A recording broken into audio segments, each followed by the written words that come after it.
Hola, un día más. Bienvenidos a La Resma. Hoy tenemos a Martín López Lam, que es una de las voces más veteranas de la escena independiente de este país. Martín nace en Lima el año 81 y bueno, llegas en algún momento en España, luego nos contarás cuándo llegas. Y bueno, eres dibujante, eres editor, eres artista gráfico, o sea, te podemos comprar tanto serigrafías como fanzines. Es uno de los fundadores de Tenderete, tiene un proyecto editorial que es Ediciones Valientes, que creo que está en marcha desde 2007 o por ahí. No sé si, dime si me equivoco, Martín, La verdad es que tampoco me lo recuerdo muy bien, ¿eh? Si pero no, en bueno, 2007 es 2010 o por ahí, entre el 7 y por el ahí. 10. Pues fíjate, ya más de una década con el mundo de la autoedición. Al mismo tiempo lleva una carrera en el mundo de la novela gráfica o con los cómics de mayor extensión, que empieza con ese parte de todo esto, que es el primero que publicaste con Ediciones de Ponent, que presentaste en Barcelona en Fat creo que con, ay, si no me equivoco, te presento Con a Ferran, Ferran, con sí. Ferran, ¿no? Con Ferran de Gagarín. Y luego sacaste Sirio con Fulgencio Pimentel y Las Edades de la Rata, que fue premio FNAC sin sentido, ¿era? ¿O era Salamandra ya? Premio FNAC Salamandra. Salamandra. Perdón. Salamandra. Exacto. Pero luego también tienes publicaciones a medias con Aya, ¿no? Con Arnau y publicaciones a medias con Cus. Y vamos, que eres uno de esos nombres que aparecen continuamente. Y nada, con Gerardo queríamos hablar contigo ya desde hace tiempo por ese libro que publicaste en versión digital de entrevistas con voces de la edición independiente, creo que no solo de España, sino también de más allá de España. Y nada, aprovecharemos la excusa de tu última novedad, ¿no? Editorial, como editor, que es el Buyavesa de Olaf Ladús, que acabas de sacar porque me llegó el newsletter esta misma semana, estoy pendiente de pillarme esta novedad de Olaf. Y de tu último cómic o tu último cómic, apuntes sobre cosas y sobre todo te quería preguntar y quería abrir fuego con estos cómics torcidos que llevas publicando que nacen a partir de talleres, ¿es así? Sí, sí, sí. Pues lo de los cómics torcidos es como un taller que hago semestralmente en la Gilda, que es el espacio que tengo con David Bander, aquí en Valencia, que es un taller de serigrafía. Ujú. Bueno, serigrafía y de gráfica en general. Y entonces hago como talleres de cómic un poco, pues, sí, no sé cómo llamarlos, no, por no llamar experimental, que no me gusta mucho la palabra. Eh, y entonces la idea es que al final de los talleres, que consiste básicamente en hacer muchos ejercicios de narrativa y de dibujar un poco de manera más libre, recopilo unos cuantos de esos ejercicios y saco esta publicación que es un poco el aliciente para quienes hacen el taller, ¿no? Porque, o sea, hacer un taller y que no haya algún resultado, que no es necesario que haya un resultado en un taller, es verdad, pero bueno, en este caso eh, hay una cosa que en la Gilda que me interesa, que en el taller que tenemos, que me interesa es poder llevar un poco de lo que podría ser, llamarse como la mediación a través de la gráfica, no, la pedagogía a través de la edición o de la gráfica. Y entonces, por eso es que me interesaba que, que hacer un tipo de registro, ¿no? No solamente para con el taller, con un taller de brazo torcido, con edición valiente, sino también con los propios, con la propia gente que participa. Entonces hice el taller 3 veces, aunque el último número es el 4 porque el taller número 3 no, al final no salió.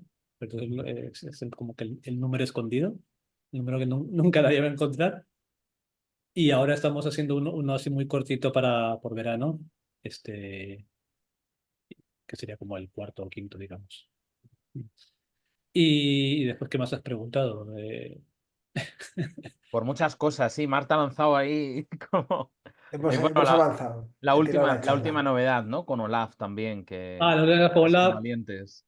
Sí, que esas cosas también, bueno, es que con esto de taller de serigrafía, con la Gilda, también es como que ha cambiado un poco las dinámicas de las cosas de Ediciones Valientes. El taller este, bueno, es un espacio el que ya trabajaba como una especie de coworking, que también era espacio para una compañía de teatro en la que estaba involucrado Elías Estaño, Ujú, que creo que ya, bueno, conocéis. ujú, Y el tema es que la gente esta del teatro se fue, nos quedamos con David, que es parte de Tenderete también, con el espacio, un poco gestionándolo. Y resultó que Carles Gott, que no sé si lo ubicáis, se han mudado a Nueva York y él tenía su taller de serigrafía en Mallorca, y entonces tenía que dejar el espacio, bla, bla, bla. Les había ofrecido las máquinas de serigrafía que tenía a Pablo, a Máquina Total, ujú. y Pablo no tenía espacio, entonces dijimos, pues esto es la nuestra, y nos fuimos a Mallorca, recogimos un montón de máquinas de serigrafía y nos las trajimos a Valencia. Eso fue hace 2 veranos y fue como una especie de odisea.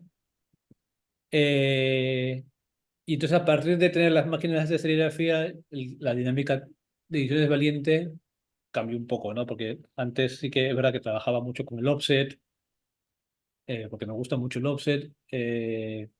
Con la serigrafía trabajaba menos la parte de edición porque pues, la hacía manualmente, era más complicado, pero siempre me quedaba con el gusanillo de hacer libros en serigrafía, un poco como lo hace el de Cris en Marsella, ¿no? Y bueno, y más gente que trabaja mucho la serigrafía en Francia especialmente. Eh, entonces, fue un poco repensar un poco cómo era la dinámica de Ediciones Valientes, el hecho de sacar novedades, libros gordos, bueno, para mí eran gordos porque ya no eran grapas y tal. Ver también un poco cómo la distribución de Ediciones Valientes, pues es muy manual, digamos, muy casera, ¿no? Básicamente, tú tienes Fat Bottoms y 4 tiendas más en toda España y después yo sí voy a ferias. Entonces era necesario un poco repensar todo eso y a partir de tener las máquinas de serigrafía, pues me planteé el tema de se podían hacer libros que sean solo en serigrafía, que pueden ser solamente 16 páginas o 32 páginas, que es lo máximo que he hecho hasta ahora, y ver cómo evoluciona esto, ¿no? Y de esta manera hemos hecho, bueno, he hecho, hice uno mío, hice uno de Alejandro Álvarez, que es un amigo aquí de Valencia, Ujú. hice otro de fotos de graffiti, el Olaf, y hay uno me tienen que enviar, bueno, hay dos que me tienen que enviar para hacerlo. Eso como edición es valiente, pero después con la Gilda y a través de Tenderete también, se consiguió una ayuda del Estado para hacer publicaciones, entonces también hicimos un fanzine de serigrafía de Ash, que es una chica que vive aquí en Valencia, de Raquel Monteiro, Raquel si me lo ve, pues que perdone que no me acuerdo su apellido. Otro del David y otro de Andrea de la Oliva, que saldrá en breve. O sea, y que también la dinámica de estos fanzines que venían a partir de una subvención, también era un poco trabajar con los propios artistas dentro del taller, trabajar un poco el concepto de comunidad a partir de diferentes puntos de vista, como que la dinámica de hacer una publicación ha ido cambiando, ¿no? Entonces, ya no es solamente, pues recibo archivos, imprimo y te envío tus copias, sino también es como, si te puedo hacer parte del proceso de realización de la publicación, pues mejor, ¿no? Entonces, con Olaf, por ejemplo, ya hace tiempo tenía ganas de invitar a hacer un proyecto y fue un poco la excusa, Mm. la excusa perfecta de decir, mira, tengo la máquina, tú tienes unos cómics ahí que los tienes guardados porque de cosas y tal, pues me pasé uno. Pensé que iba a tardar en pasármelo y fue la persona más rápida que me ha pasado los cómics y después el que tardé en imprimir yo fui yo por diferentes motivos y tal. Entonces, bueno, así eso fue un poco el génesis de la sopa de pescado esta del Olaf. Mm. Ujú. Todo esto a mí me parece súper interesante, Martín, porque, bueno, por todo lo que tiene que ver con el desarrollo de Valientes, ¿no? Y con la evolución que ha tenido la editorial, que para mí es una editorial clave, porque cuando prácticamente no había nada parecido, tú te lanzas con este proyecto y fuiste punta de lanza de muchas cosas, ¿no? Yo recuerdo que en los primeros años nos descubrías muchos autores de Europa del Este, muchos autores de Latinoamérica, gente que luego pues ha tenido su desarrollo y su trayectoria profesional. Pero tengo la sensación como que en los últimos años has hecho algo muy interesante que es como replegarte ante la lógica capitalista, ¿no? La lógica capitalista nos dice que hay que crecer cada vez más. Entonces, no sé si tú has tenido en ese sentido como opiniones a tu alrededor de gente que te dice, pues te tienes que profesionalizar o tienes que conseguir que Valientes tenga de pronto una distribución mayor, algo así.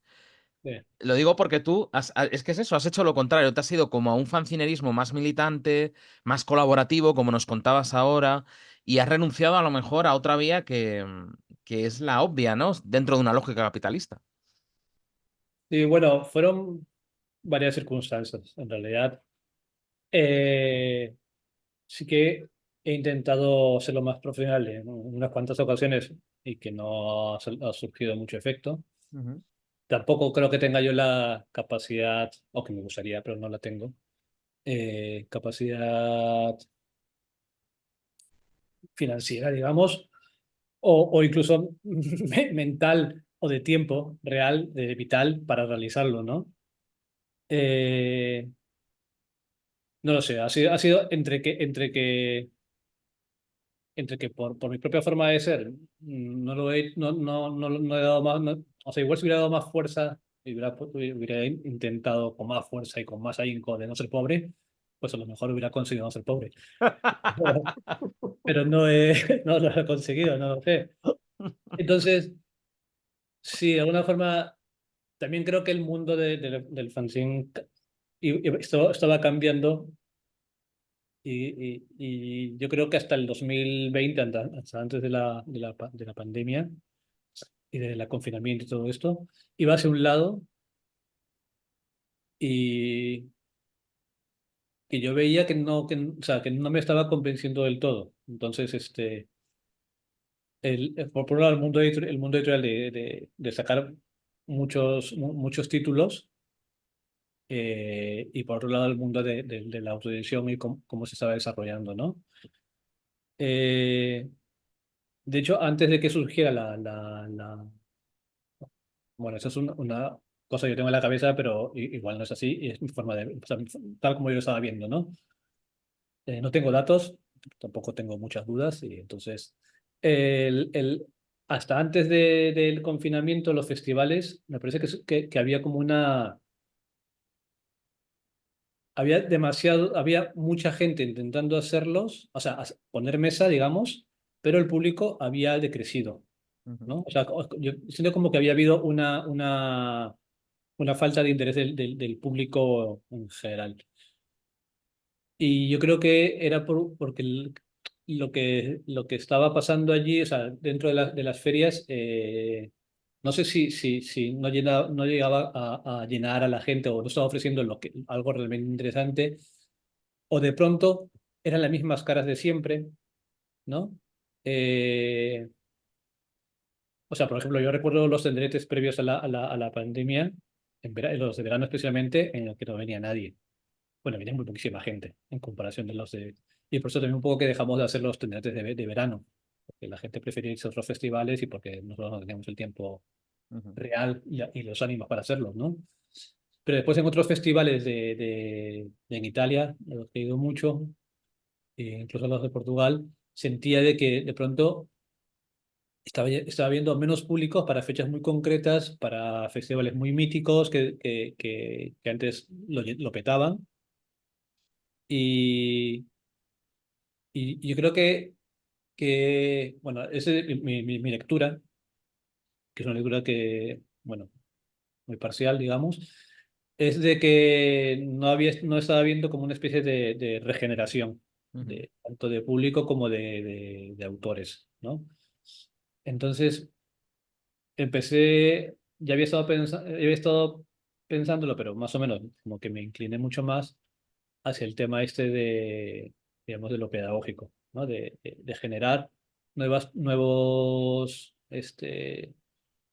no hacer una fábrica de fanzineros, ¿no?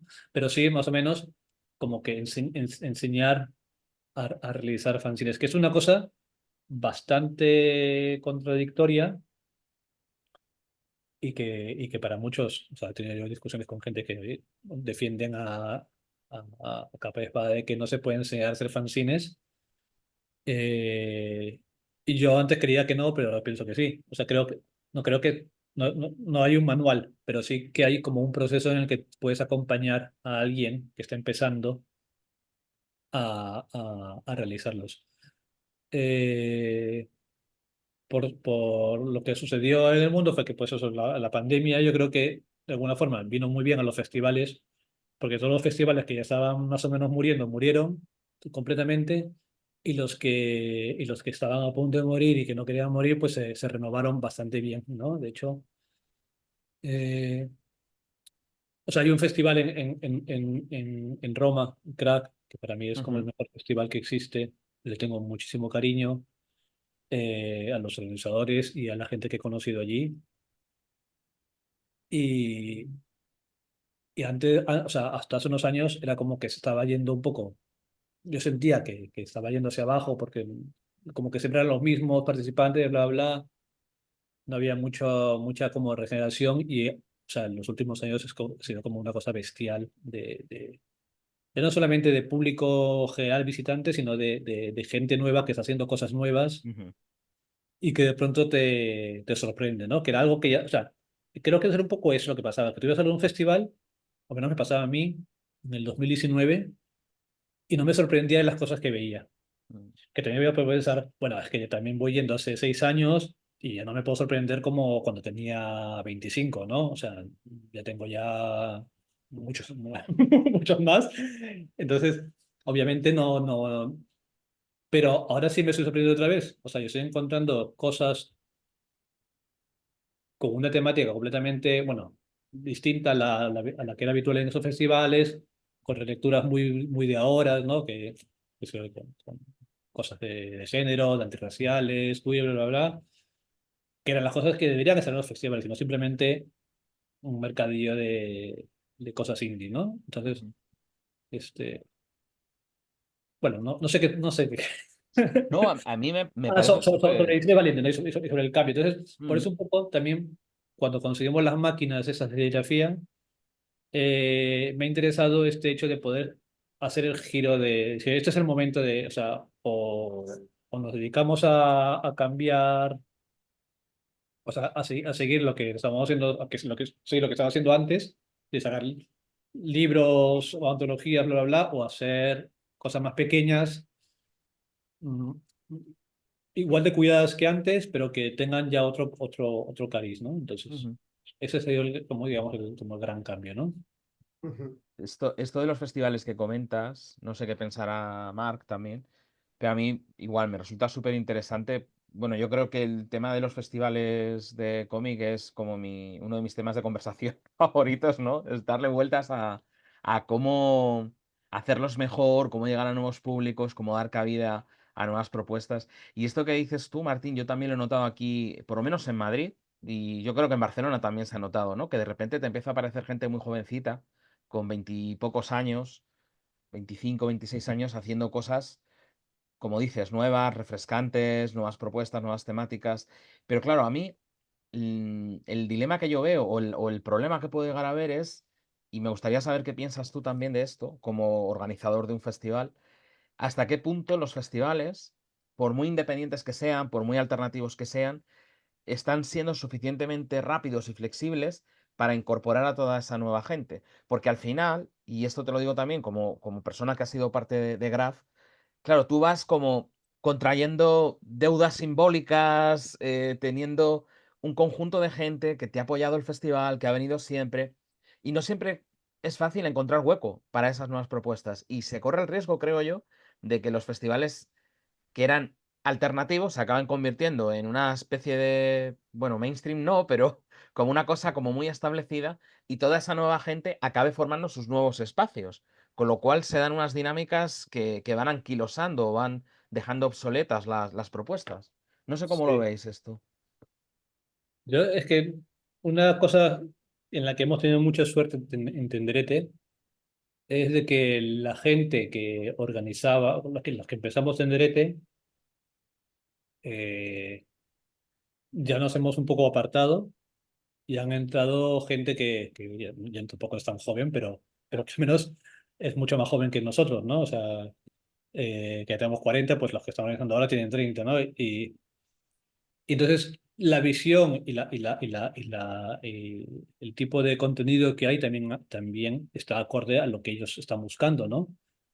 Eso yo creo que digo que ha sido una suerte porque de habernos quedado nosotros, digamos, los originales del festival, gestionando, aparte de estar quemados, también hay que tener como una visión demasiado abierta como para no estar repitiendo, ¿no? Porque al final sí que sucede eso. Están las mismas personas en un festival en Madrid, en Barcelona, en Valencia, en Sevilla, o sea, y obviamente la gente de la ciudad no va a ir a ver, no va a ir a ver todos los festivales, ¿no? Pero que la gente de los propios festivales que hacen las rutas se siguen viendo, ¿no? Y al final se convierte como, o sea, que es muy bonito, un grupo de amigos es muy bonito, porque la amistad es muy bonita, pero luego, obviamente, es difícil, si eres nuevo, entrar, ¿no? Ujú, Eh, entonces, una cosa que hay que hacer, o sea, creo que es un ejercicio que tiene que hacer la gente que hace fanzines y que ya lleva tiempo haciendo fanzines y participando en festivales, es decir, oye, este año no voy porque prefiero que vaya alguien que alguien que sea nuevo, ¿no? Alguien que sea más joven y porque yo ya tuve mi época, digamos, eh, es que no se me sale, me sale el peor símil del mundo, pero lo siento, pero es como que eres deportista y no puedes jugar siempre, ¿no? O sea, no puedes seguir haciendo el deporte que quieres porque el cuerpo ya no te permite y tienes que... Entonces, tu función dentro de el mundo, digamos, deportivo cambia. Ya no eres el que está jugando, sino eres el que está preparando o el que está haciendo otra cosa, ¿no? O sea, perdón, los ujú, antideportistas, pero que se me ocurrió otro símil, la verdad. Eh, entonces, yo creo que es un ejercicio que tiene que hacer la gente que un poco que se dedica a los fanzines, ¿no? Y ujú. también elegir, pues mira, por ejemplo, al Guter ese Guter no me he presentado porque dije, pues al Guter voy a ir otra vez, ya fue el año pasado. Se presentarán 200 personas, 1000 personas para que cojan a 100, pues paso. No. Voy al de Sevilla, que es la misma fecha, al que nunca he ido y tengo muchas ganas, pues aprovecharé. Aún no me han escogido, pero bueno, que si no me escogen tampoco pasa nada. O sea, que no te escojan de un festival tampoco pasa absolutamente nada. O sea, hay gente que se ofende muchísimo si no la coges. Y yo qué sé, o sea, un día te toca, otro día no te toca y ya está. Tampoco hay que dejarse llevar, ¿no? ujú. Total, total. ¿Tienes un momentito que ponga el ventilador que me estoy muriendo de calor? Claro, claro. Te dejamos, claro, sí, sí. Es muy interesante todo esto que cuenta, además, ¿no? Nos pasa a todos, tanto cuando organizamos un festival o cuando montas Claro, cualquier publicación, el hecho del relevo o de dar el paso al lado y dejar que pasen otros, que eso a veces es una pelea.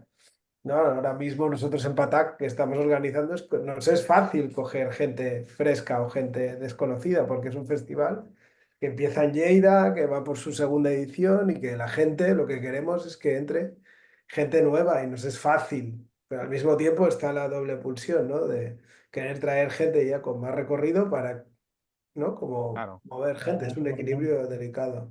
Ujú, Pero bueno, pero luego con el tiempo, a mí me interesa mucho dos cosas que has dicho, Martín. Por un lado, el replanteamiento que te haces en 2020 en plena pandemia, cuando nos encierran y parece que tiene que haber un cambio de modelo socioeconómico, que al final no es. Lo que sale es más capitalismo y más acelerado, pero tú tomas una decisión que es una decisión que quizás ha tomado más la escena del cómic alternativo, no sé, del cómic que se mueve al margen, que es este cómic, que es ir por los proyectos pequeños, autocontenidos y crear ¿no?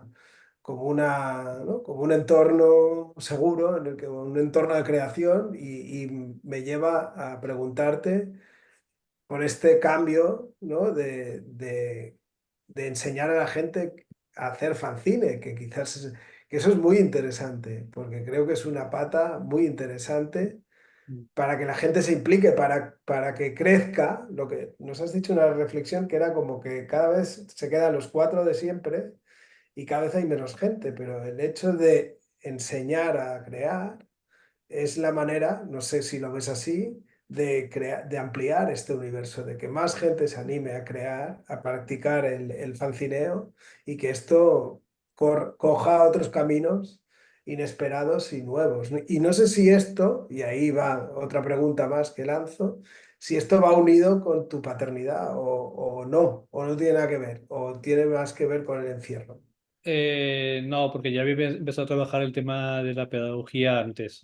Ujú, O sea, sí, ahora, pero como ya había empezado a hacer el tema este de esta investigación de la edición como soporte pedagógico, pues ya venía, o sea, era un tema ya que desde el 17 o 18 lo estaba ya como mascando un poco. Eh, pero también un poco porque, pues eso, que alrededor del 16, 17 empecé a hacer como muchos talleres de dibujo y de fanzines. O ujú. sea, los espacios, los centros jóvenes, instituciones, museos, bla, bla, bla, universidades me pedían, ¿no? Oye, ¿quieres hacer un taller de fanzines? Porque pues, obviamente les sobra dinero, entonces necesitan rellenar, ¿no? Y al momento de hacerlo, es que estas cosas ¿cómo decirlo? Tú no sabes que te gusta algo hasta que no lo pruebas y no lo haces, ¿no? A mí lo de la enseñanza siempre fui como muy reacio. O sea, yo no, en realidad tampoco tengo yo mucha capacidad, ¿no? ¿Cómo se dice?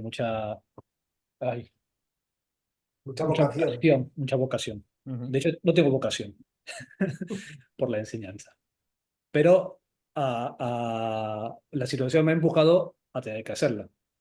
Entonces, por suerte, el tipo de enseñanza que hago no es ni matemáticas, ni historia, ni nada de esas cosas, sino es hacer fanzines, que es lo que yo sabía hacer. Pero cuando me planteo hacer los talleres, he pensado, "Ah, es que en verdad a mí también me enseñaron, o sea, yo tengo un colega que me enseñó a hacerlos, ¿no? Y es normal que la gente aprenda a través de otra persona. O sea, no creo que... O sea, mejor dicho, ¿cómo es que tú aprendes a hacer algo? Claro. O sea, porque lo Ujú. ves, ¿no? O porque alguien te invita a hacerlo. Entonces, sí que es necesario que alguien que hay que enseñar a hacer fanzines, ¿no? Luego existe como digamos, la polémica de que se tiene que enseñar, por ejemplo, en escuelas de arte o en máster de ilustración, ¿no? Después pienso, joder, en Francia, si vas a los festivales de Francia, hay unos pedazos de fanzines de autoedición brutales, pero es porque a esta gente le enseñan en la escuela a hacerlo, ¿no? Claro. Tienen, bueno, claro, si quieres conseguir un tipo o sea, ya no me refiero simplemente a que sea algo bonito, ¿vale? Bonito y caro, sino que, eh, sino que a pensar directamente en cómo es que se produce un libro, cómo es que se produce una publicación, y cómo, si eres ilustrador, si eres un agente, un agente creativo dentro del mundo libro, está bien que conozcas un poco como todas las patas, ¿no? O sea, y que seas consciente de todas las patas, ¿no? Precisamente para que después no te caiga una sorpresa de por qué me pagan tan poco o por qué sucede esto y no lo otro, por qué no puedo ponerle purpurina a mi publicación o por qué no puedo, por qué no puede ser de forma circular, ¿no? Digamos, todo eso tiene un porqué, pero que a veces, muchas veces puede ser injusto, pero si es que no sabes cuál es ese camino y cuál es el proceso que siguen, pues tampoco puedes revertirlo, ¿no? Es un poco, y un poco ese es mi, digamos, cuando doy clases de autoedición o autopublicación, pues insisto, no tanto en, mira, un fanzine se hace, doblas aquí, metes esto, llamas a tu amigo, no, te digo un poco cuál es el proceso, no tan creativo, o sea, sacar presupuestos, por ejemplo. Me he encontrado un montón de gente que de pronto se choca contra un muro porque ha hecho un mal presupuesto y el fanzine le sale carísimo, el fanzine que quería hacer, la publicación que quería hacer le sale carísima y dices, bueno, pues es que hacer Ah, un... Me dicen, ¿por qué? O sea, lo estoy vendiendo a precio coste, o lo estoy vendiendo incluso menos del precio coste. Dices, pues claro, porque antes tienes que sacar o saber sacar un presupuesto y entonces sabrás cuánto te cuesta y sabrás si es que pues, tienes que quitar la tinta purpurina y el brilli brilli, porque no te sale cuenta sacarlo. Y si puedes, si ese efecto que querías conseguir con ese brilli brilli lo puedes sacar con otra técnica, ¿no? Entonces, mm, un poco gestión de recursos, ¿no? claro. Que vendría a Es ser. que yo no termino de entender esa posición, ¿no? De como de que no hay que enseñar nada. Yo podría entiendo el debate, que es más complejo de si, como dices tú, se tiene que enseñar de una manera normativa en centros oficiales o en escuelas de arte, pero que haya un aprendizaje entre pares, entre personas que horizontalmente intercambian conocimientos, a mí me parece súper positivo y de hecho estoy convencido de que hay muchísima gente que está ahora haciendo fanzines porque en algún momento fue a un taller tuyo o fue a un taller, yo qué sé, de Nadia Jafiz o de Marta Cartu o de quien sea.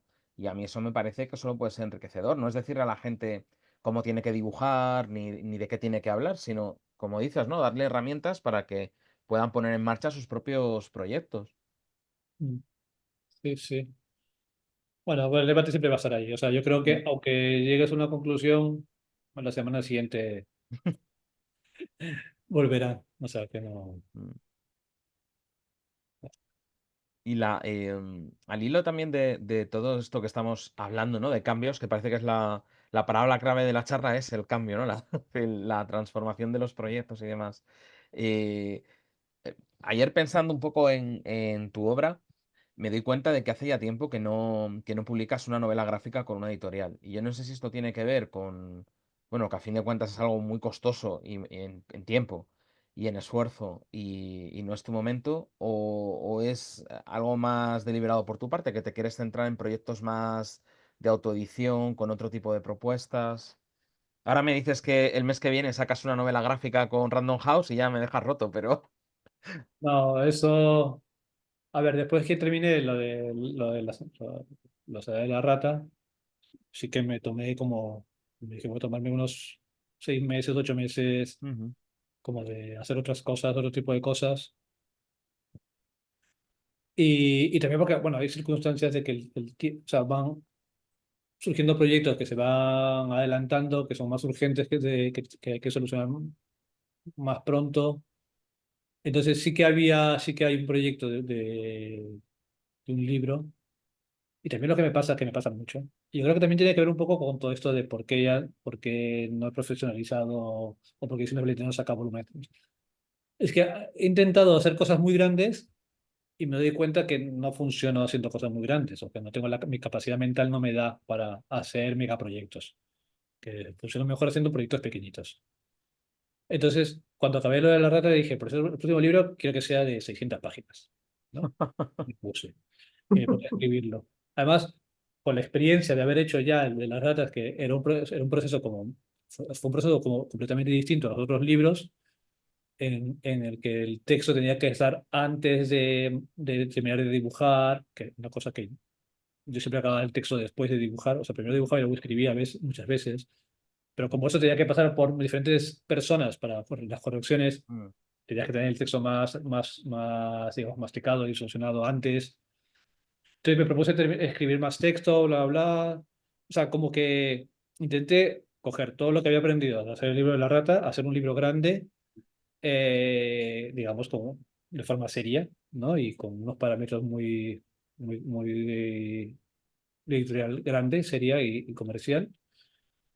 Y me di cuenta que no podía. O sea, que pero que no podía porque no era capaz de hacerlo, sino porque los tiempos y la vida te va poniendo otros proyectos delante que son más urgentes, ¿no? Ujú.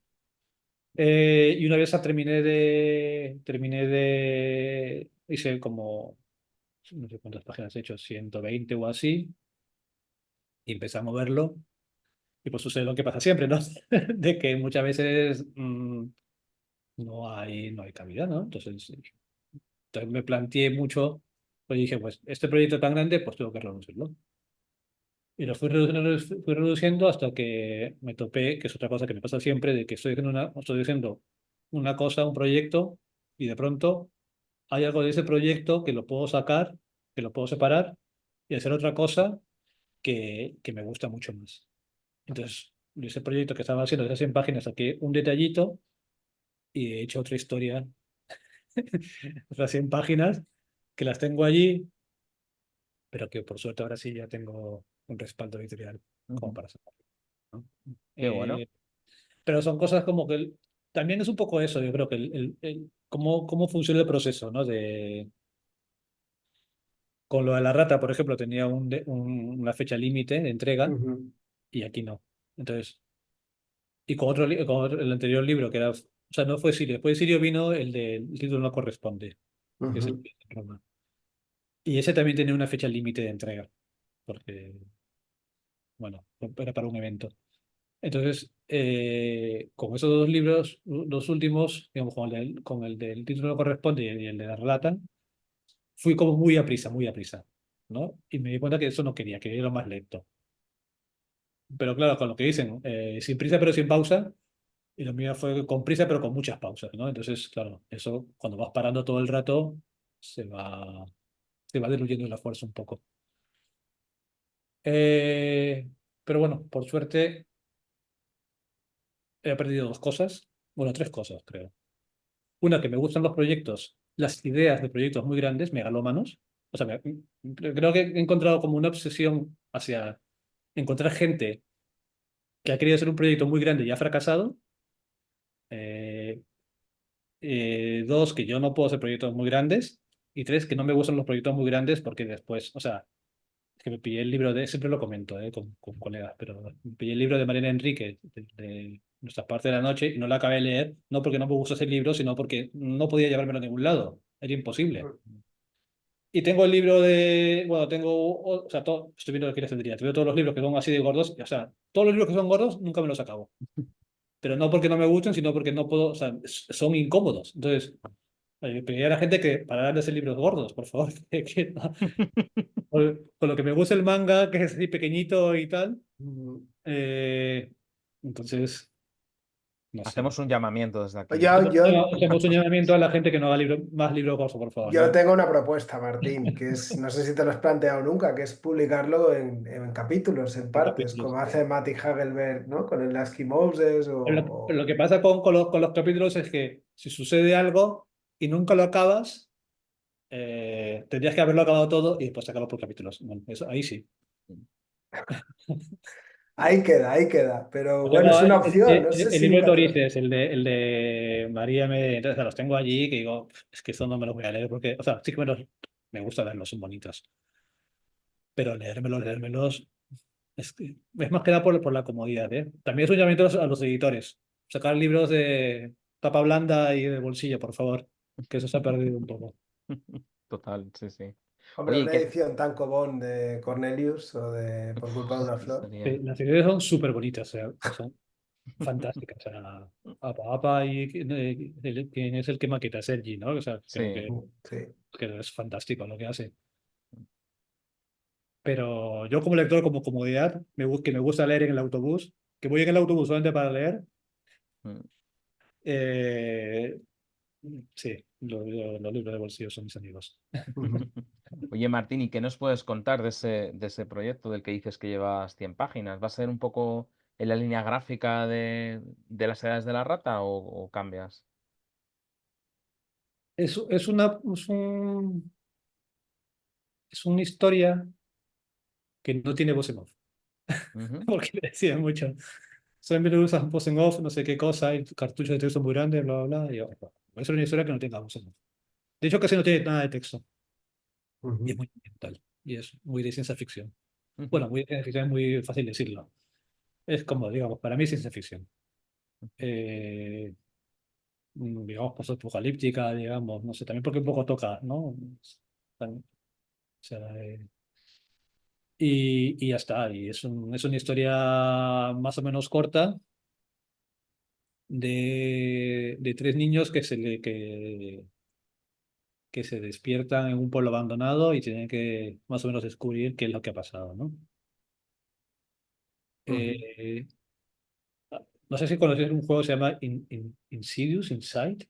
Ay, es que, bueno, es un juego Eh, yo la tengo en la Nintendo. Ajá. Y no me había dado cuenta porque hace poco le dije, necesito distraerme, voy a acabar los juegos que tengo. Y este juego lo había pillado antes de empezar a escribir ese libro. Y lo empezó a jugar y he dicho, "Joder, es que me he copiado todo este juego. O sea, Hostia. Bueno, eso es muy habitual, ¿no? ya, ya que no me ha pasado, no me ha pasado, pero bueno, no sé. Es que es un juego como muy atmosférico, muy sencillo, no pasa nada, como hacer puzzles y tal. Y, y también es un poco eso, es un niño que se levanta, no sabes qué ha pasado, está todo desierto y hay como seres alrededor, ¿no? Ujú. Y dije, joder, pues es el cómic que he hecho. Son tres niñas que se levantan, no saben qué ha pasado, está todo abandonado, se ha hecho todo un desastre y hay un ente que los está persiguiendo o lo que los está vigilando, ¿no? Ujú, Y un poco va por ahí. También es blanco y negro, ujú, entonces es como, intento hacer un cómic que sea muy, muy, muy atmosférico. Un poco muy sobre la línea de lo que era Sirio. Lo que pasa que en vez de usar textos de fondo, apoyarme mucho en los textos de fondo, es simplemente que sea el ambiente y el misterio, ¿no? Y que sea un poco el lector el que más o menos resuelva el... Bueno, es que tampoco creo que haya mucho que resolver en la Ujú. historia, ujú, pero que más sea más o menos como que una parte viva de la narrativa, ¿no? Y ya está, en eso. Espero acabarlo antes de julio. Y espero que el editor aún siga teniendo ganas de publicarlo. Y no sé, no, ya no sé cuándo saldrá ya. No sé. qué bueno. Vuelves al blanco y negro, si no me falla la memoria, por lo menos en lo que se refiere a libros, siempre habías utilizado bitonos o paletas de colores, excepto en el primer libro que publicaste, ¿no?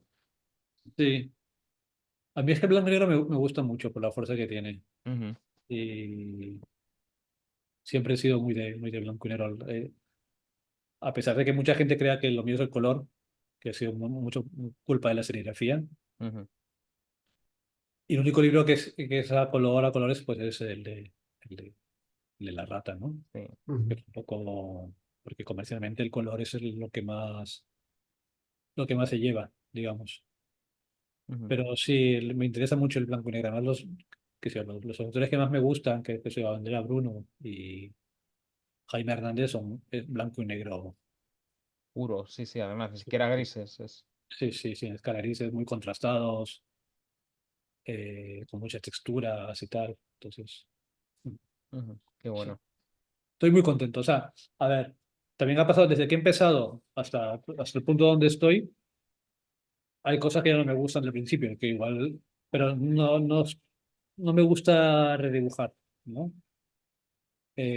Porque creo que es como parte del proceso. O sea, está salió mal y hay que aceptarlo. Ya está, Ujú, no vas a parcharle ahí nada, ¿no? A menos que sea una cosa demasiado, pero no.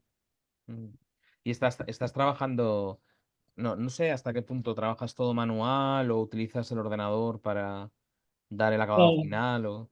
eh, bueno, no sé si se está colando, están haciendo obras aquí afuera de mi casa y No, no, no se oye no, nada. En la vale, mía también y no estáis oyendo tampoco, ¿verdad? Los ruidos. no, pues estoy trabajando también No, nada. con la tablet, con el iPad, que también me agiliza mucho más el trabajo, Ujú, ¿no? Me quito la parte que era la que más me aborrecía, que era escanear ujú, originales y ponerlos a limpiar. Es la parte que más detestaba del proceso manual. Entonces, sí, un poco todo ido por ahí también. La gráfica también ha cambiado un poco, pero también es un poco dado a esto, al digital. Mm, Era un poco obligado a eso. mm. Hay una cosa que a mí siempre me ha gustado de tu estilo, incluso aunque introduzcas variaciones y demás, y es que no pareces interesado en dibujar las cosas, a- que se entiendas todo bien, dibujarlas bonitas, ¿no? O sea, dibujarlas bien sí, porque tú eres un dibujante con bastante mano, o sea, que no tienes un estilo naif ni brutalista, podríamos decir, o brut, pero sí que huyes un poco de dibujar cuerpos muy esculturales o caras hermosas, tiendes más a otro tipo de gráficas, ¿no? ¿Me Sí, recuerdas en eso? Bueno, él lo hace de manera bastante más radical, pero este autor mexicano, Abraham Díaz, lo hace, o Abraham García, ¿lo he dicho bien? bueno, no sé Abraham si hay Díaz. Abraham Díaz hay uno, sí. Ah, vale, Ujú. vale, ok. Pero que es esa estética un poco punk, ¿no? De dibujar cosas Mm, que no son bonitas, que no te alegran la vista, digamos, sino que están buscando otra cosa. mm. Sí, es que me interesa mucho cómo hace ese poder de la gráfica, del dibujo sucio, ¿no? Y de la mancha, ¿no? De la mancha a veces un poco descontrolada. Eh, o sea, por un lado, por alejarme de lo, o sea, intento hacer cosas limpias, ¿eh? No, no voy a mentir. Pero al final, mi forma de trabajar y mis habilidades me empujan hacia un lado, ¿no? Entonces, es decir, si es que no puedo, o sea, si es que ya de por sí no quería hacer eso, pues puedo hacer esto otro y me sale mucho mejor y soy capaz de expresarme mejor de ese modo. Es como, he encontrado no mi camino, pero sí he encontrado mi método allí, Ujú, ¿no? Y después porque las historias que me interesan contar, también me interesa que sean como más, de que tengan este punto de crudeza y sea algo visceral. Y eso con una línea clara, por decirlo de alguna forma, no lo consigues, ¿no? O sea, se vuelve como mucho más, ¿cómo decirlo? Más lógica, digamos, no tan visceral, no tan que te remueve dentro, ¿no? Sino que es más sesuda. O sea, yo siempre he visto la línea clara, la línea de dibujo de líneas como algo muy sesudo, como algo muy técnico y de que te está totalmente dando un mensaje te está contando algo eh, muy bien pensado, articulado, casi ujú, arquitectónico, ¿no? ujú, Ujú. Mientras que el otro lado es como más de rabia y porque después eso, porque mis temáticas en algunos momentos iban hacia ese lado, ¿no? Contar historias de realismo sucio, ¿no? Y tal. Entonces, o quería hacer eso, digamos. Ese tipo de imagen de estilo gráfico me ayudaba, ¿no? Un poco a empatizar, ¿no? A no estar representando la violencia a partir de un dibujo naif o línea clara, ¿no? ujú, Que hay muchos autores de línea clara que son muy crudos, ¿no? Que eso, o sea, pero incluso estoy pensando, lo estoy viendo aquí, la tendría que tengo enfrente, a Tardí, ¿no? Que tiene, ujú, tiene historias que son muy línea clara y que son muy bonitas y tal, pero después sus historias más potentes y crudas, el dibujo es bastante sucio, ¿no? O sea, estoy viendo aquí el de La Loca, no me acuerdo cómo se llama, bueno, en fin, o los de la guerra, ¿no? Entonces, como que es la gráfica sucia, como que empata con una temática, ¿no? O sea, la temática empuja un poco también a eso. ujú. ¿Qué decías, Marc? Perdón. No, nada, nada, que me he tenido que mover, no os Ah, vale, quería vale. interrumpir para nada. Sí, Es que si no os perdía la conexión. hemos visto tu viaje por Sí, ahí, sí. Ya, por para no esa perder la nebulosa conexión. en la que vives hoy. Sí, estoy como el fondo, hoy, un Poco poco difuso. turbio, un poco difuso. Eso es el calor. Exacto, así es. Pues nada, muy interesante todo lo que nos cuentas, Martín. A mí me gusta y yo te quería preguntar también por la comunidad aquí en Valencia y te quería hablar también de si habéis notado un cambio a nivel, cambiando de tercio, para nada hablando del proyecto ahora en el que estás trabajando, sino con el cambio de gobierno, si os ha cambiado el entorno porque es un cambio considerable el que habéis Sí, sufrido aquí en Valencia. sí, sí. Bueno, lo están empezando a notar, ¿no? O sea, directamente en cultura no ha sido un cambio tan de golpe, sino que poco a poco, como que los proyectos, digamos, que se estaban por hacer, han dicho, bueno, mejor no lo hacemos, ¿no? Ah, Y cosas que estabas muy acostumbrado, por ejemplo, en verano, o sea, una cosa tan tonta como en verano se hacía un cine de verano en el museo, pues eso ya no se hace, ¿no? mm, El festival ese de Babacamo que hacían en el Centro del Carmen, por ejemplo, es un festival que se ha caído ya, ¿no? En la carta ponían múltiples motivos, pero yo creo que un motivo claro es este también, ¿no? O sea, que desde la institución, pues, no hay un interés por esas cosas. Pero después, pues sí, un montón de cosas de, del día a día, ¿no? De que ha sido de la ciudad, que se vuelve cada vez más agresiva, de encontrarte pintadas, sí, esas más cosas. mm. Mm. Eso es una Por pena ejemplo, porque en Valencia siempre ha habido mucho interés por el cómic, pero también por los fanzines.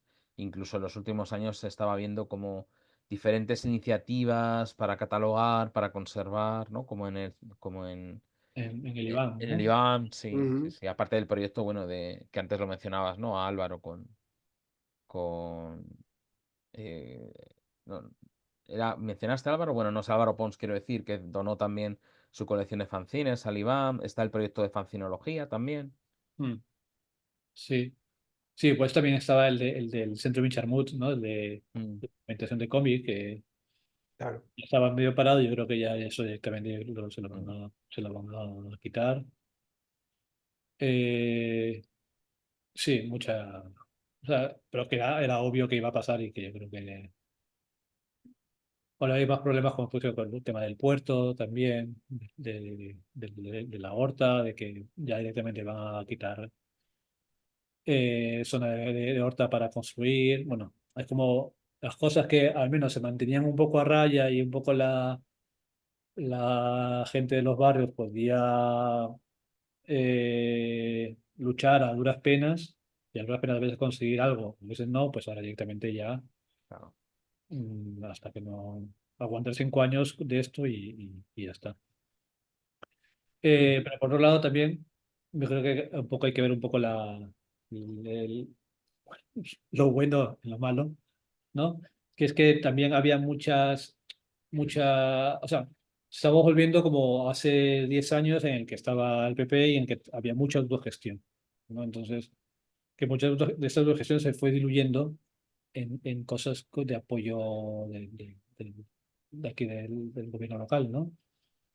Entonces, creo que es hora de como que de retomar ese tipo de gestiones, ¿no?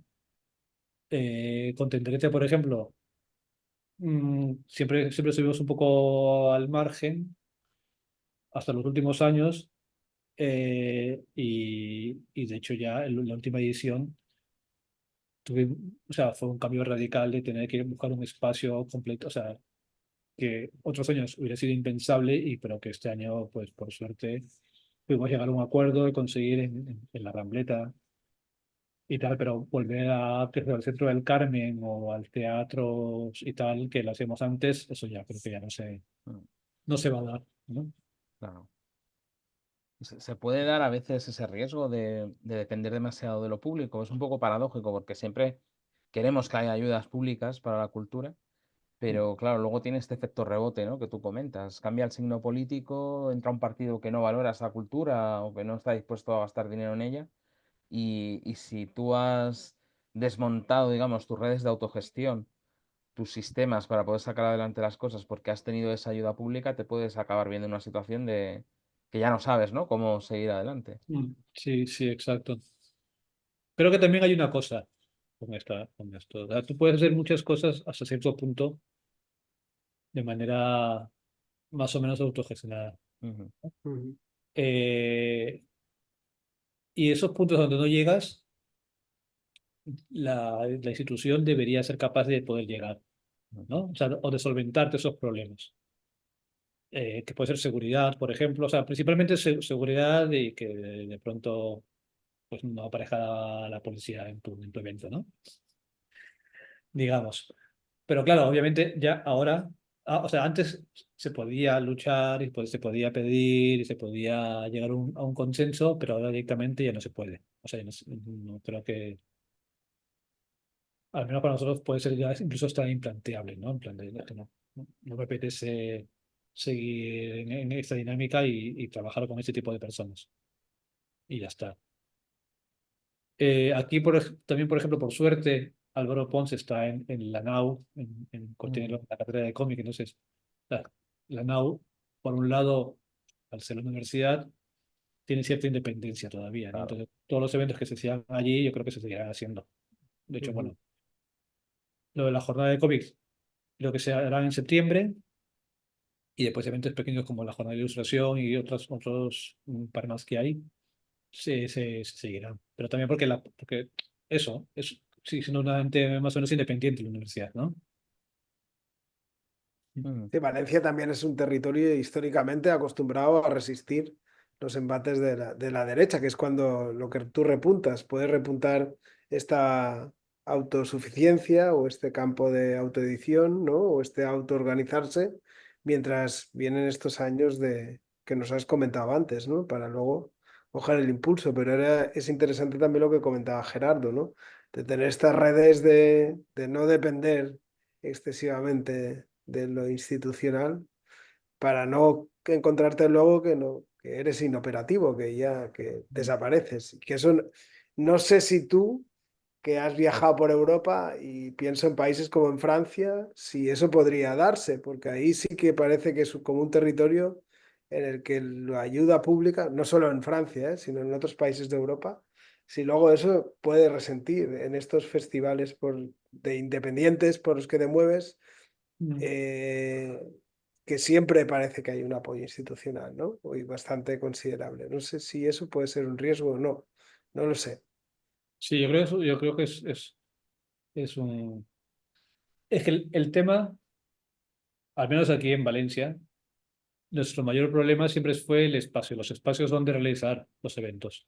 Ujú, Entonces, si te mantienes a una escala pequeña, digamos, y que es controlable, manejable con autogestión, con red de apoyo y tal, puedes hacerlo, ¿no? En sitios pequeños. Pero claro, Tenderete, por ejemplo, era un evento, o pienso también en, por ejemplo, el Recreo, que es otro festival que hacen aquí, ¿no? Son festivales que de alguna forma han crecido mucho, no solamente de participación local, nacional, sino internacional, ¿no? Entonces, ¿cómo puedes, al menos mi preocupación siempre fue en plan de, vale, ¿cómo aseguro de que la gente que venga de, de fuera de Valencia, ya no digo fuera de España, se encuentre un sitio en el que poder estar cómodo, ¿no? En que puedas exponer tus cosas, puedas enseñar tus cosas y no tengas que preocuparte no de nada, pero al menos que lo básico esté cubierto, ¿no?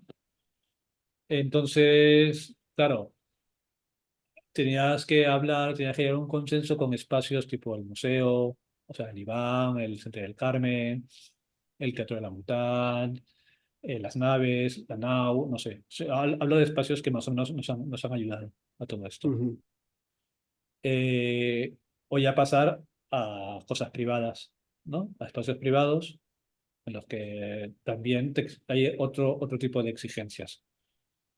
Eh, Entonces, los festivales en los que yo he estado, que me parece que han funcionado bastante bien, es porque hay un buen entendimiento entre organización y espacio que acoge, ¿no? O sea, otra vez el ejemplo ese del Festival Crack de Roma, o sea, gran parte que lleva el próximo año hacen 20 años, gran parte de su labor es porque lo hacen en un sitio específico, que es el Forte Preñestino, que es una copa mítica que lleva igual hacen 40 años el próximo año también, o 35 o 40 años, y que está muy metida en el tejido social y cultural del barrio y de la ciudad, ¿no? Entonces, tú te aseguras que ese espacio es un espacio de apoyo, ¿no? De un espacio seguro para este tipo de eventos.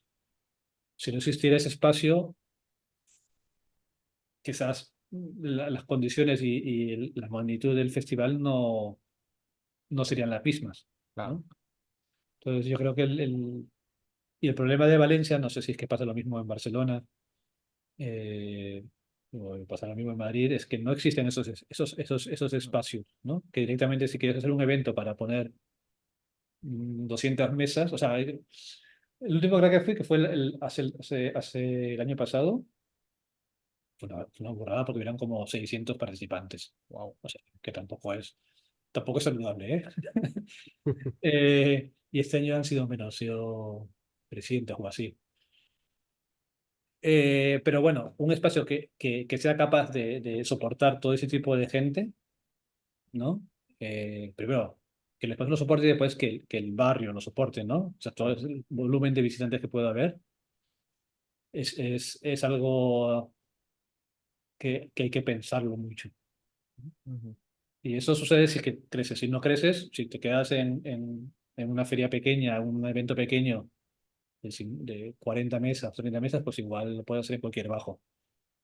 Pero ya cuando llegas, es el problema, ¿no? También con los festivales, ¿no? O sea, ahora mismo los festivales grandes de España, que pueden ser Graf, Tendrete, Recreo, Libros Mutantes, eh, y después el resto ya son como más o menos medianos y ya después hay muchos pequeños, ¿no? Ujú. Ujú.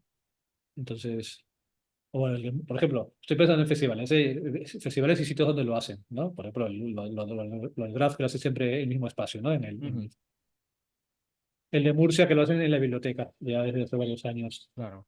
Eh, el Libros Mutantes que siempre lo han hecho en casa encendida. O sea, qué nivel de importancia tiene el espacio que acoge el evento, ¿no? Y qué tan bien coordinado y qué espacio tienen que estar, ¿no? Qué buena vibra tienen que tener y todo esto, ¿no? No lo sé. Mm. Ya creo que estoy divagando un poco, No, no, no, no, está bien. A mí pero me parece que no, que estás diciendo algo que es así, sí, vamos, yo por lo menos en Madrid coincido con lo que dices, el problema es de espacios, claramente. Por Ujú. eso Graf dejó de hacerse, por eso, bueno, ahora ha aparecido Fancimad, que está trabajando en sinergia con una biblioteca y por eso se está permitiendo crecer. Y luego ya eventos pequeñitos que se están haciendo, pues, como el Pichifest, ¿no? Que se hace, no sé si ahora se está haciendo en casa ocupada, pero empezó haciéndose en una casa ocupada. sí, sí. Y luego pequeñas ferias como el autocine que se están haciendo en mercados de barrio. Y que claro, pues caben las mesas que caben, pero está bien, ¿no? Es importante que haya ese tipo de eventos también. Claro, y las condiciones que se hacen, o sea, ¿no? Sí, hay que tirar. Por ejemplo, pienso, el Guter tiene un serio problema en Barcelona porque encontrar un espacio que pueda acoger tanta gente como acoge el Guter es complicado desde la Claro, posición de organización que hay detrás de Guter, que es totalmente, ¿no? Amateur. Bueno, no amateur, sino que no te puedes profesionalizar, que no hay tanto capital detrás para organizar esto. Pienso lo mismo nosotros en Pataca, en Lleida, pues porque tenemos la escuela de artes claro. y es que se crea una sinergia ahí que si sale de la ecuación el edificio, el Ujú. espacio, pues quizás no puedes seguir, pues Mm. quizás no puedes tirar adelante, ¿no? Un festival como lo tiras, ¿no? Y Sí. eso, sí, Ni, sí, ni es... siquiera el espacio, si muchas veces el problema es que dependes de una persona que está en un puesto que le Ujú. permite entrar en ese diálogo, en esa colaboración contigo. Mañana esa persona cambia de puesto, es cesada o se jubila y ya entras ahí como en una interrogante, ¿no? De qué va a pasar ahora. Es un poco lo tremendo de esto. Sí, sí. Estamos Eso entrando peligrosamente en el... ocupamos la fira, ¿no? Y ya está. O sea, Exacto. También, Ahí, efectivamente. Sí, acabamos sí. de salir del momento de El bajona momento de la bajón. charla. Eso animo a Gracias, todos los Martín. hosteleros a ocupar la fira. Ahí está. y ya está. Y que nos echen los mozos y fuera. No, pero yo te quería preguntar, cambiando un poquito otra vez de tema, que antes has mencionado varias veces Roma, el crack y demás. Tú has estado en una estancia en la academia. de Roma y me gustaría preguntarte por esto, porque yo me parece que es una cosa súper chula. Todo lo que veo de lo que se hace ahí me parece alucinante. Y de hecho hace poco vi un vídeo que grabasteis en el que ibais como por la calle avanzando con una serie de cosas, ¿no? Que nos lo enseñó Enrique Bordes Sí. en un evento en la Universidad de Alcalá. No sé, cuéntanos un poco cómo fue esa experiencia, porque me imagino que sería súper bonito. A ver, ese paseo fue idea de Enrique Bordes que se empeñó y yo me presté porque eso es muy fácil. Me dicen algo y yo digo, pues bien, sí, a mí todo me parece bien. Eh, entonces, de hecho eso fue porque hicimos un libro y también hubo una exposición, el proyecto de Enrique, que era por los 10 años de cómic en la Academia de España en Roma. La Academia de España es como una institución, o sea, esto sí que es una institución, tiene 150 años, han Ujú. pasado millones de gente por allí, artistas de todo tipo, de toda la calaña y tal. Y desde hace 10 años como que hubo una regeneración también. Mira, que esto también es muy importante, porque el espacio está bastante bien, pero después, ¿quién dirige el espacio? Y esa persona que está detrás de la mesa Ujú. es también muy importante, ¿no? Claro. Entonces, la persona que estaba detrás de dirección en la academia en los últimos 10 años, que fue Ángeles Albert, es un trabajo súper fantástico, la modernizó completamente y entonces la gente que empezó a ir, mucha gente de cómic bastante interesante, ¿no? De hecho, la última vez, el último año fue Begoña García Allen, parece que fue. Mm. Ujú. Sí. Pero bueno, después tuvimos los Brabú. eh, bueno, ahora mismo no tengo los Joan nombres. Casarramona estuvo también. Carla Berrocal también ha Carla Berrocal, estado. J.J. Ujú. Gómez, Miguel, Tito Alba también Tito estuvo. Alba Sí, también. sí, ha estado gente. Sí. Entonces, fue o sea, el vídeo ese que has visto, Gerardo, fue dentro de la exposición por los 10 años, ¿no? Ujú.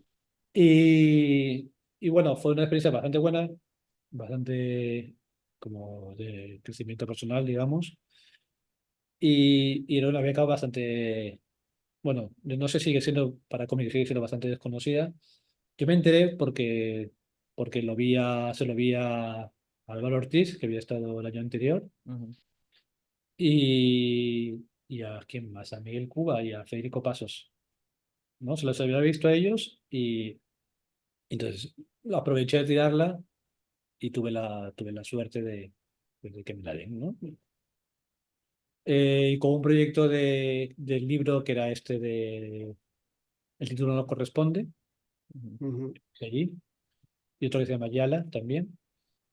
Pero después también un poco o sea, lo bueno de allí fue que todo ese tema que he comentado de lo pedagógico, de explicar el cómic, de explicar la autoedición, también surgió un poco allí, ¿no? Porque me vi en una situación de que, como, o sea, yo venía del mundo del fanzine y del cómic, que es más, digamos, más underground, más independiente, y de pronto tenía super artistas conmigo, ¿no? Tomando el desayuno. Y yo decía, ¿a esta gente cómo le explico todo esto? ¿No? O sea, yo lo puedo entender. Y mi forma de trabajar, la autoedición, tiene una serie de cuestiones de presupuestos, de dinámicas, de políticas muy particulares, ¿no? Y cómo le explico esto a alguien que trabaja en cine, que trabaja con unas subvenciones del copón, Mm. o alguien que trabaja en la ópera, y cómo le explico que lo que yo hago es exactamente lo que está haciendo él, solamente que yo lo estoy haciendo con un presupuesto muy corto y muy buscado de otra manera, y él maneja otro tipo ¿no? Entonces, entre esta cosa de intentar, que eso, a ver, lo voy a decir mal, ¿vale? Porque no es así. Esta cosa de intentar no ser menos, está mal dicho porque no tiene nada que ver, o sea, no hay nada para comparar, pero sí que en esta forma de intentar empatar diferentes disciplinas cuyos presupuestos obviamente no son los mismos y cuyos procesos obviamente no son los mismos, fue que empecé a pensar en esa cosa de cómo qué hay más allá de simplemente ser un fanzine o ser un cómic, ¿no? Que otros procesos se abren en esta, en este, a la hora que tú creas, ¿no? Que creas una historia, ¿no? Que otras posibilidades se abren más allá de la historia que está insertada dentro del libro, ¿no? Y nada, bueno, volviendo al tema este de la residencia, pues fueron 9 meses. No sé si se ha abierto el plazo para el próximo año Ujú. o No no. estoy seguro. ¿Está? Suele abrirse por abril, de abril a julio, o sea, ya tiene que ser por cerrarse de todas formas.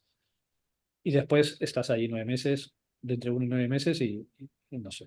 No sé cómo, si que las cosas cambiarán ahí porque también han cambiado la dirección, pero o sea, es como trabajar en algo dedicar el tiempo a algo que realmente te gusta y que un proyecto que realmente tienes interés, ¿no? Entonces, es una experiencia que no he vuelto a repetir porque las condiciones en ese momento eran muy concretas, pero sí, una cosa fabulosa, creo que de las mejores cosas que me han pasado en mi vida o sea, repetiría, pero sí, no, también es otra cosa eso, ¿no? No sé. Ujú. Eh, Repetiría esa experiencia sí, pero igual ya no son lo mismo, no sé. mm.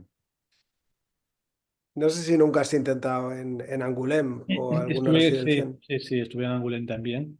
Ujú. También las dinámicas son diferentes, ¿no? Porque, por ejemplo, allí en Angoulême todos dibujaban cómic, todos estaban Claro. muy metidos en el mundo del cómic, de forma más Claro. profesional o menos profesional, pero todo el mundo era. Entonces lo que se hablaba en las sobremesas era diferente. También fue muy enriquecedor desde otro punto de vista, ¿vale? Ujú. Creo que la experiencia que te puede surgir conviviendo con gente que se dedica a otras disciplinas Mm. o pertenece a otros mundos, a mí me resulta más enriquecedor porque puedes ver tu propio, tu propio, tu propio trabajo desde otro punto de vista, ¿no? Desde otros contextos. Ujú. Entonces puedes enfocarte, no sé, digamos, en el mundo del cómic está muy bien, pero hay un momento en el que el aire está un poco cargado porque todo es Mm. lo mismo siempre, ¿no? Hay veces que es necesario eso, pero digamos que prefiero yo nutrirme de diferentes tipos de personas y disciplinas, ¿no? Ujú. Ujú. Sí, sí, totalmente. Porque a veces yo tengo la sensación de que el cómic, afortunadamente, cada vez menos, pero ha habido épocas en las que ha pecado un poco de endogamia, ¿no? Como de autores cuyas referencias son otros autores de cómic, otros cómics, y que parece que les cuesta coger cosas, ¿no? De otros sitios, y al final eso es lo que enriquece cualquier medio. Mm. Sí, y creo que también es una cosa que a mí me gusta mucho, lo de hacer traslados de lenguajes, ¿no? Cosas que funcionan en la pintura y cómo funcionan en el libro, ¿no? Cosas que funcionan en el cine, cómo puedo trasladarlas a las viñetas o en la música a las viñetas, etcétera, ¿no? Ujú. Me parece como. Y ya no solamente lenguajes artísticos, sino también experiencias, ¿no? O sea, Claro. Mm. porque mis experiencias personales son muy limitadas, entonces, por cuestiones físicas, ¿no? O sea, soy solamente uno, de momento. Eh, y como las experiencias de otras personas, pues, me pueden ayudar, ¿no? O sea, o pueden servir incluso de inspiración, básicamente, para crear, ¿no? Total, sí, sí. Oye, Marc, estamos ya por encima de la hora y tú al principio has dicho que querías hablar del libro de entrevistas que publicó Martín, pero al Sí, final se cierto. nos ha ido la Se olla y nos no ha hemos quedado hablado ahí. del libro. Claro, eso, cuéntanos un poco cómo nace el proyecto, porque además es Pero ¿cuál es el libro curioso. de entrevistas ese? Que no. El dibujo palabra que tienes Ah, publicado en la vale. Ya se, parte de ya se te cines. No había sé si olvidado, es. Martín. Sí, ya se me había olvidado. Sí, sí. Luego cuando compartamos esta charla, pondremos una cantidad ingente de enlaces, porque no Claro. solo como editor, sino tienes ahí bastante material online que la gente puede Sí. descargar o leer, ¿no? Tú lo compartes de manera gratuita y que es muy interesante también. Sí. Esa publicación surgió porque en el 18 o 19 más o menos, estaba haciendo un máster sobre mediación y educación artística. Entonces, como parte del trabajo de final de máster, el TFM, me propuse como entrevistar a otros dibujantes y su relación con el dibujo y su comunidad, ¿no? Entonces, eh, la dinámica era como muy sencilla, en plan de vamos a dibujar mientras que hablamos y cuando acabemos de dibujar, o sea, cuando acabemos de completar todo el papel, de no que más espacio en blanco, paramos de hablar, ¿no? Y entonces escogí 8 dibujantes que más o menos me interesaba cómo dibujaba y después que sabía que tenía unas propuestas eh, de talleres y de pedagogías podía hablar de comunidad y todo esto y fue a los que digamos con los que visité, ¿no? Entonces, por Ujú, ejemplo, está ¿no? De Madrid, que, que él es como modo de vida, se gana la vida como profesor, ¿no? Entonces me interesa un poco esa visión, ¿no? De cómo, además es músico, pero me interesaba esa visión esa triple visión, ¿no? De dibujante, outsider, músico y autoeditor, porque también se hacían los fanzines y después como profesor, ¿no? Sí que había un vaso comunicantes entre esos 3 puntos. Después Andrea Ganusa, que me flipan sus talleres, o sea, me Mm, parece una persona cuyas dinámicas me interesan mucho y me gusta mucho, he hablado mucho con ella sobre dibujar y sobre cómics y tal. Eh, Alba Feitó también, que también estaba haciendo talleres. Bueno, Roberto Masó, cuya gráfica me parece muy, ujú, muy interesante. Sus propuestas en cómics me parecen bastante interesantes. Y también sé que él era profesor, no sé si lo sigue siendo, pero en ese momento lo sí, era. ujú, sí, sí. Entonces, claro, me interesaba un poco como, ya no solamente si es que una área, la área docente y el área de dibujantes se confluían, o si siempre se mantenían por separado, ¿no? Quizás la persona con la que menos tenía relación con lo pedagógico era Pau Paola, Ujú, pero, pero Pau Paola era como en plan que tengo que entrevistarla porque, bueno, siempre me gusta su trabajo. mm, Dice que he trabajado mucho en el tema de comunidad y mucho de colectivos de dibujantes. Entonces, quizás era la más rara de todas las personas que estaban allí. Pero fue un poco en plan de, va, voy a meterla porque ya que soy no lo voy a meter y ya está. y luego ella estaba enseñando en la Universidad Técnica de Berlín, o sea que ujú, estuvo un Sí. semestre hace relativamente poco. Sé que al final se ha cerrado el triángulo Sí, este sí, de... sí. ujú, Después, ¿quién más estaba? Carlos Máiquez, que es un dibujante de aquí de Valencia. sí. Exacto. Y estaba Yeyey Yeye, que Gómez. también es profesora de dibujo. Ujú, eh, y esta eran y otros. creo que sí, ¿no? A No ver, sé si alguien nos deja. Carlos, Roberto. Ah, bueno, ¿y Rogelio estaba? Mm, ya no Puede ser, recuerdo. sí. No lo tengo a mano. A Vamos ver. a abrir, vamos a buscar por eh, internet. Ujú. bueno, sí, sí, porque me salió un poco de casualidad. La paridad me salió de casualidad. Cuatro chicos y 4 chicas. El cuarto sí debe haber sido. Sí, sí, sí que fue. No recuerdo. Quizás fue Tengo Rogelio, sí. aquí, estoy Sí, sí. abriendo Mm, y guay, es interesante. Andrea Garuza, Rogelio, Carlos Sí, Máiquez, Roberto Masó, sí, sí, eso es, eso es. y aunque fuera para un TFM, Martín, ¿te planteas seguir haciendo este tipo de entrevistas? A lo mejor no para hacer un libro, pero bueno, para sacar una no, entrevista sí, de vez en sí. cuando. De hecho, me dije, después que cuando el TFM dije, voy a hacerlo otra vez, voy a hacer otros 8 dibujantes más, porque además tenía a Clara Iris también Mm, en el tintero, tenía Mm, a Jesús Cosío, que es un dibujante de Perú también. sí, ujú, muy bueno. Eh, tenía una lista más larga, ujú, ¿no? Ujú, A Elías también lo tenía. Eh, Dije, voy a continuar para completar, ¿no? Y después con la idea de voy a hacer un libro de verdad, ¿no? ujú. Pero claro, es otra volvemos a las exigencias, ¿no? Tenía que hacer un TFM y tenía que entregarlo en ese momento, y entonces ya se acabó el TFM, se Claro. acabaron las exigencias, se acabaron las fechas de entrega y otra vez pasó lo mismo, en plan de ya lo haré en algún momento y, y ahí se ha quedado. O sea, se ha quedado como idea de que tengo que retomar. Y Mm, siempre que voy a un festival lo pienso. O ya que voy a un festival, pues quedo con tal persona o hago algo con algo, una especie de medio reportaje sobre el festival y tal, pero siempre se quedan como las ideas en el tintero y entre que llegas, pones una mesa, tienes que estar allí y tal, también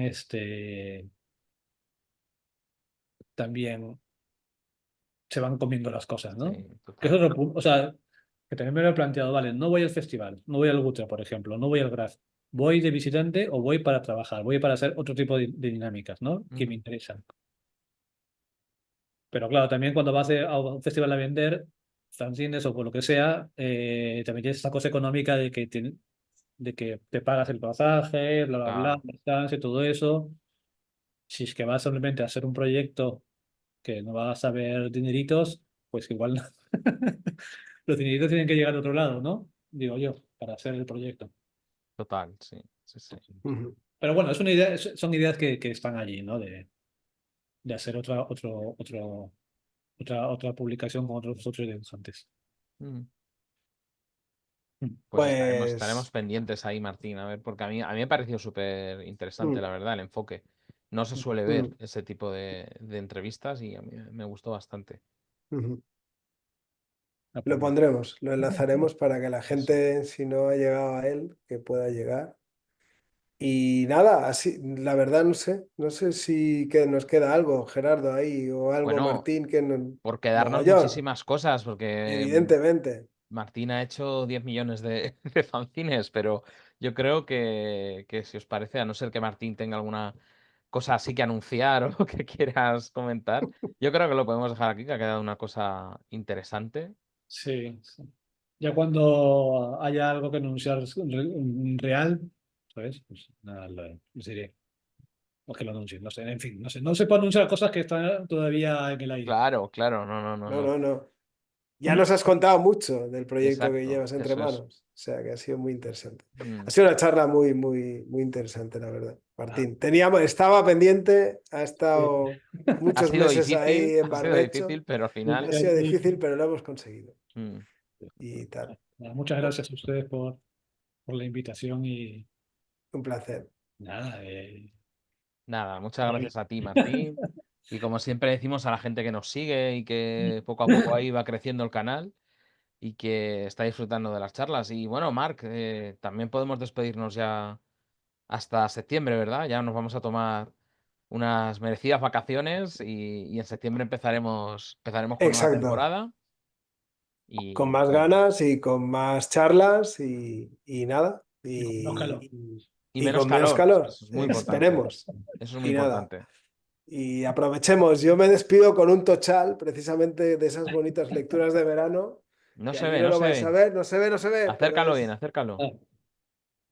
No se ve el título, a ver. es Ah, de Petigón. Petigón. Ujú. Tochal de eso muy poco práctico para estar en la playa, pero bueno, algo vamos a hacer. Tienes que Vale. coger, o vas a la playa o te quedas en el libro. No Pues sé. me quedo con el libro. Me quedo con el libro. Un día con el libro, un día en la playa. O sea, hay Pues tiempo para nada, todo. Muy bien, queridos. Un abrazo, un saludo. que vaya bien. Chao. Hasta la próxima.